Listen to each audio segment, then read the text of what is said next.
Salut à tous et bienvenue sur Vangourou.fr. On se retrouve aujourd'hui pour une nouvelle vidéo unboxing. Cette fois-ci, on va parler d'un casque audio, le Cave XTD Stereo de Shiro 4, comme c'est écrit dessus.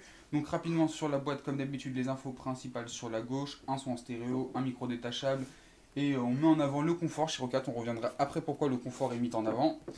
À l'arrière, rien de particulier, encore une fois, une prévisualisation du micro-casque, les principales informations, encore une fois, micro détachable comme je l'ai dit, une petite télécommande, des écouteurs en 50 mm, enfin plein de choses. On y reviendra directement en parlant du casque. Je range la boîte et c'est parti. Voici donc le casque, ce Cave XTD Stereo.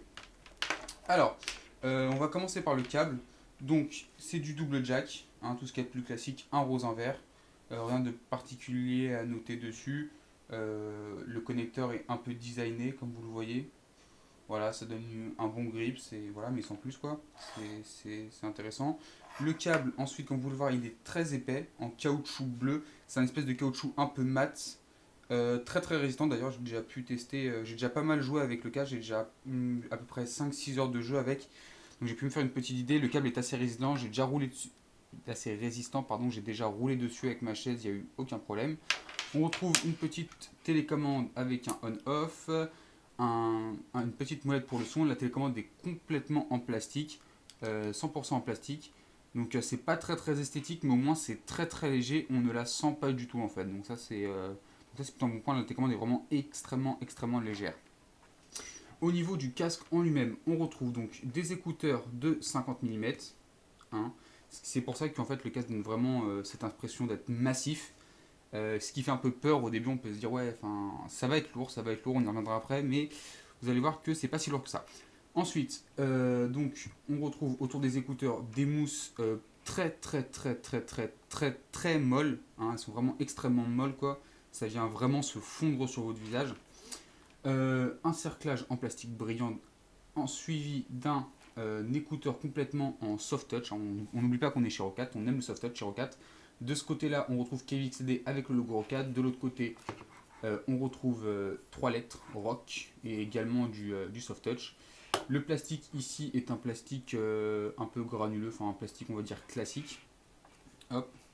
Sur le dessus, on retrouve de la moumoute, en dessous de l'arceau de la moumoute qui est également très souple, très agréable. Sur le dessus, le badge Euro 4 avec du plastique de qualité standard. Hein. Très bonne chose sur le côté, vous voyez qu'on a une espèce de réglette pour régler pour régler le casque. Hein. Chose qu'on trouve également chez AKG par exemple, hein, pour ceux qui connaissent. Donc ça c'est très pratique pour régler son casque. Moi personnellement je sais que je mets sur 4, donc je mets sur 4 des deux côtés. Voilà, et je sais que j'ai pas besoin de passer 20 ans à régler mon casque, c'est très bon. Ensuite, au niveau du micro, on retrouve un micro qui est détachable, hein, vous voyez, c'est un simple jack. Hop, donc très pratique pour le transport.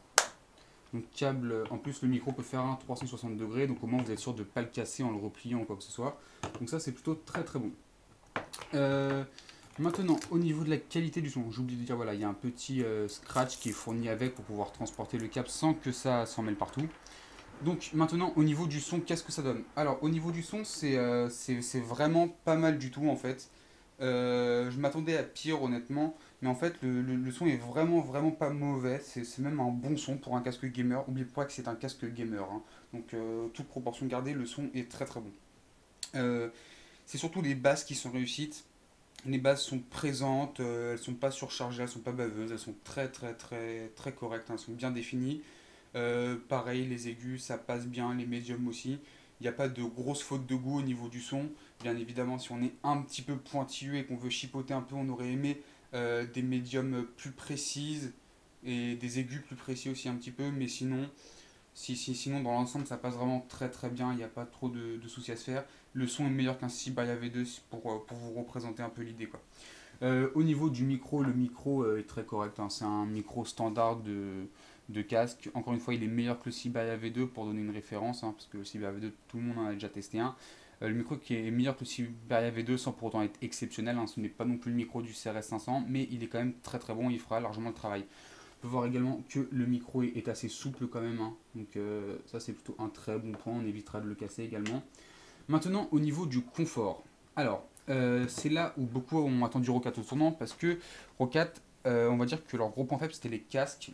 Les deux premiers casques qu'ils ont sortis, donc c'était le Cave Solid et le Culot. Ces deux produits-là étaient excellents au niveau du son, mais ils étaient impossibles à porter plus de 20 minutes sur la tête, ils faisaient mal aux oreilles comme c'était pas permis. Et donc en fait, j'avais une très grande appréhension avec ce Roccat Cave XCD, et au final, Roccat m'a un peu surpris parce que le casque est assez confortable en fait. La mousse en haut est vraiment très très très confortable, la mousse sur les oreillettes est très confortable également. On oublie assez vite le casque sur la tête, on va pas complètement l'oublier non plus parce que vous voyez que ça reste quand même un casque imposant, mais au vu du type de casque que c'est, enfin pour un casque aussi imposant que ça, au final ça passe plutôt très bien sur les oreilles. Après, petit bémol, comme les mousses sont extrêmement molles en fait, en fait ça va, d'un côté c'est très très agréable parce qu'en fait ça vient un peu se fondre sur la tête comme j'avais déjà dit auparavant, donc c'est vraiment très très bon quoi. Après je pense que si vous avez des oreilles assez grandes, vos oreilles risquent peut-être de toucher l'écouteur en fait. Donc à voir. Moi personnellement j'ai pas eu ce problème mais je pense que j'en suis pas loin. Après je n'ai pas non plus des petites oreilles, enfin j'ai pas non plus des oreilles énormes mais j'ai pas de petites oreilles.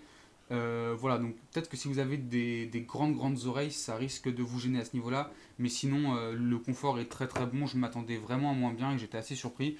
Donc pour le confort, c'est vraiment top quoi. En ce qui concerne le test, vous retrouverez bien évidemment le test sur vanguru.fr. Le lien sera dans la description. Merci d'avoir regardé cette vidéo et à la prochaine. Ciao tout le monde.